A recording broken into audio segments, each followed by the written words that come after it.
fit, formidable, and fantastic. Hey everyone, it's Cory McCarthy and welcome to a new episode. Since I've consistently been mistaken for being almost 10 years younger than I actually am, I thought that I would do a video detailing my lifestyle, hygiene, and body care regimen, which is 100% vegan. Back in early June 2014, I had released a video while I was vacationing in Santorini that discussed this precise topic. I will link that older video in the description below. However, as time has passed, I've gotten wiser and perfected my bag of tricks. So it is high time, I feel, for a fresher, more expansive look at this topic. And yes, I am a guy who fucking takes care of my skin, my hair, etc. Not just my physique, but rather my overall health. The way that I look at it is, why allow myself to age poorly when it is within my power to do something about it? Now, some guys may feel like this mentality puts their masculinity in question, but the insecurities of others are not my own or my problem, and they shouldn't be yours either. What is fantastic about letting yourself go in any way? As I always preach, be fit, formidable, and fantastic. And I don't just mean that selectively. Bear in mind, both men and women, that caring for oneself is a sign of self-respect. It doesn't mean you are self-obsessed or a narcissist. I just want to put that out there and put that to rest right away. I've been practicing proper body care since I lived in Australia from 2004 to about 2006, where the sun was fucking brutal. The quality of the sun down there was unlike anything that I've ever been exposed to, even having grown up in hellish Texas summers. Suffice it to say, it wreaked havoc on my naturally fair Irish and Nordic features. So I acquired this habit from a girl that I was with who began noticing premature aging signs while I was in my early 20s due to the Australian exposure, and I have stuck with this habit to this day. Granted, how you age is also influenced by genetics, but there are still steps you can take to improve your chances, especially if you are someone exposed to the elements routinely. I want to start by mentioning that I am not sponsored by any of the products that I'll be sharing in this video. This is really just, at least in part, a review of my body care choices and what I've found has worked well for me. Caring for yourself isn't brand specific anyway. However, I've always stayed clear of heavily synthetic or lab produced or potentially toxic products. For instance, I avoid products that contain parabens. I also avoid alcohol-based products, on my face especially, as this dries me out. And I feel like Patrick Bateman saying this. Anyway, I do not use shave gels or aftershave. Instead, I lather with a body soap and then I shave, rinse, and gently towel dry, and I moisturize when I'm done.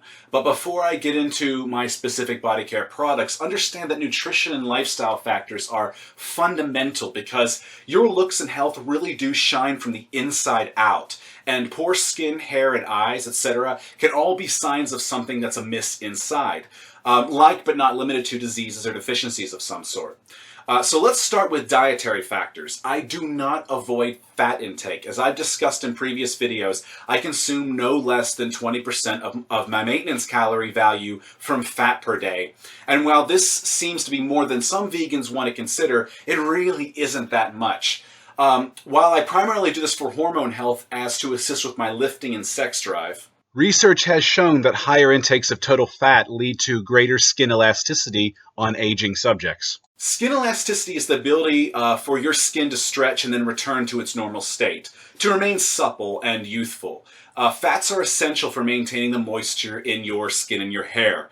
Next, you should also avoid processed sugars, as they speed the aging process by impairing the repair of collagen. Now, this doesn't mean you can't enjoy a little, but don't make a habit out of it. Even I enjoy vegan candies and baked goods from time to time. I just primarily suggest you stick to whole foods carbohydrate sources, especially those rich in antioxidants. As antioxidants, particularly polyphenols, as found in fruit, teas, coffee, veggies, chocolate, and legumes, may help lower the incidence of DNA damage, among a myriad other health benefits. And that's likely a reason that a lot of new vegans begin to notice the anti-aging benefits after giving up animal products, because of the inherently higher intake of antioxidant-rich food via the vegan diet. In other words, vegans are getting in more nutrient-dense foods in place of the animal products, which are actually rather void of those specific nutritive qualities. Well, that's my theory, at least.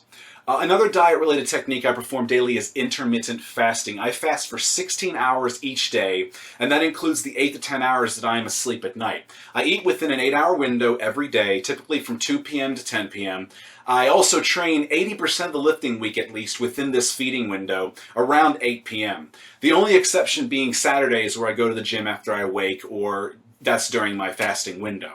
2015 research demonstrated that intermittent fasting raises SIRT3 proteins, or proteins that activate in response to oxidative stress in the body. And it is understood that oxidative stress in the body, both endogenous and exogenous in source, can accelerate cellular aging. Thus, the intermittent fasting protocol appears to help mitigate this and possibly slow aging. Researchers also witnessed improvements in immunity, weight, blood pressure, heart rate, glucose, insulin, and cholesterol levels. Intermittent fasting also demonstrated preventative measures against heart disease and diabetes. And while those benefits are not directly related to the visible qualities of aging, they certainly can improve one's quality of life, especially as they age. One's inner health, and by virtue of this, potentially one's outer health. Furthermore, I spend some chunk of each year in a caloric deficit of approximately 20% below my maintenance, which is very modest. This is by virtue of diet and or exercise, some combination of the two generally. And there are a number of papers, including this one, that appear to demonstrate, at least in the animal model, that caloric restriction without malnutrition leads to slowed aging, as well as prolonged maximal lifespan up to 60%. And this is epidemiologically supported in humans by the Okinawans, who are considered the world's longest-lived people who are purported to have had a calorically restricted diet. Now, I am not advocating starvation here. Please do not put a different spin on my words. Remember, the first paper clearly said, without malnutrition. But as bodybuilders, to get reasonably cut up, we need to reach a modest deficit for our bodies, either by virtue of diet manipulation, exercise, or both. It just so happens that this deficit can also combat aging. One more nutritional tip, but one that is purely anecdote: stay hydrated. I drink water throughout the day and with each meal, and especially before, during, and after exercise. I do not allow myself to get dehydrated.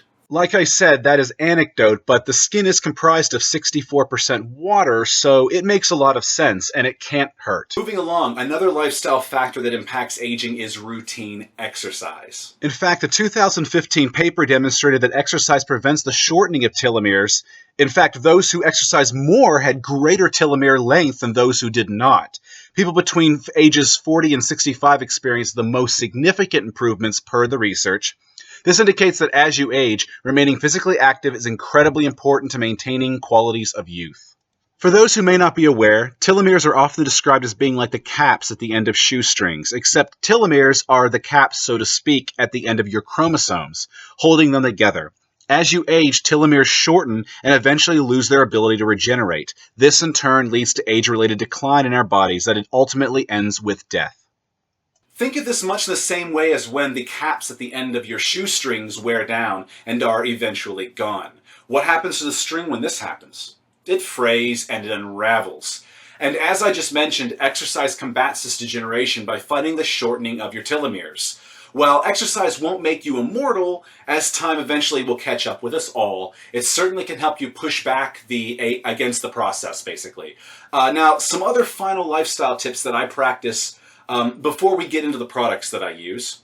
1, I avoid alcohol consumption entirely. Chronic alcohol consumption can cause both premature aging as well as exaggerated signs of aging. 2, I don't smoke, and I avoid active smokers to the best of my ability. Cigarette smoke speeds up the aging process and causes skin damage, such as wrinkling, all over your body.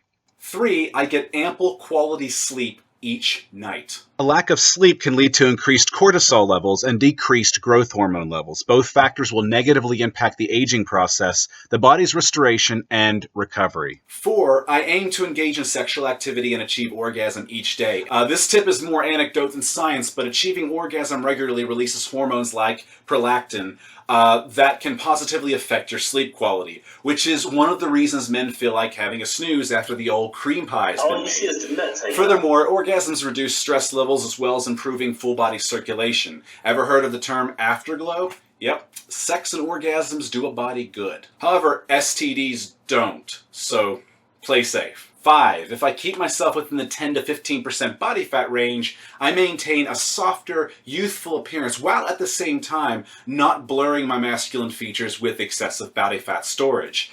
Anyway, I could go on and veer this video towards epic length, but I think that I've touched on at least the major factors. But do feel free to expand upon what I've mentioned in the comments section below and get some helpful dialogue flowing. Now, let's dive into the products that I personally use in conjunction with the aforementioned lifestyle habits. And I will link their specific web pages in the comments in the description of this video. All of these, based on my research and or by contacting the companies directly, are vegan and cruelty-free. First, I use this highlighting henna gold shampoo and conditioner by Shakai, mostly because it caters to blonder hair tones, which I fit the bill for. I like how my hair looks and feels afterwards, especially as I grow it out longer, regardless of the season. Simple as that. I've tried other brands that left my hair feeling unmanageable, brittle, or dry, despite the label claims. And my next favorite hair care brand after Shakai would be Giovanni. Next, I've used this African black soap by Nubian Heritage for years now. I found that it really helps moisturize my skin. It leaves me just feeling softer and fresher in general, not dried out.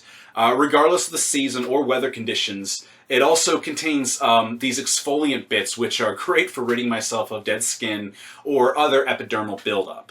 Next, I use this product by Michelle twice a day after washing my face or showering, once upon waking and once before bed. It's called the Remarkable Retinol Serum. I apply it around my eyes and at the corners of my mouth. Anecdotally, once I began using it about half a year ago in conjunction with my routine moisturizer that I use, I noticed that the lines around my eyes and my mouth vanished in a matter of weeks. Those lines have not returned since, and I maintain with this product. Next, whenever I apply that aforementioned serum, I apply this Michelle product called the Pumpkin Renew Cream over my entire face afterward. Now, I've tried various facial moisturizers over the years, but this one has led to the smoothest results and has left my skin feeling the softest and most renewed, which basically lives up to its name.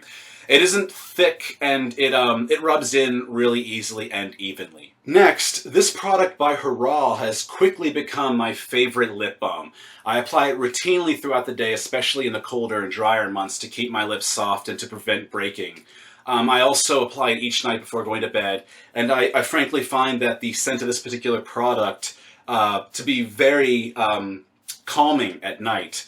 Which may be a result of the fact of there's a chamomile content. Next, when I want to moisturize my hands or the rest of my body, I apply this lotion by Nubian Heritage. It comes out really thick, but it applies relatively evenly enough, and it works very well on my skin, just like this soap of the same name that I had mentioned previously. Now, as for sunscreen and UV protection, I don't have a specific brand that I'd favor because I haven't really used a sunscreen in many years. However, there are many vegan brands available if you do your research. And given where I live in the US, I don't get a lot of sun exposure anyway. It's often cloudy here. Nor do I routinely engage in activities that would result in prolonged exposure. And there you have it. Now, you don't need to use these specific products. You can certainly find something comparable for your budget. In fact, some people use coconut oil, for instance, as a moisturizer. And I know from experience that coconut oil makes for a great massage oil alternative. Definitely leaves the skin feeling softer afterwards, but it can be a bit messy until you rub it in thoroughly. Whatever the case, these are just the items that I use because I've found through experience that I prefer how they work for my body, so take that for what it is. Anyway, do drop some comments below, perhaps exchange some tips on the matter. What's worked well for you, what hasn't? And if you enjoyed this video, please like and share it. Also, subscribe to my channel for twice weekly updates. Otherwise, till next time, my friends.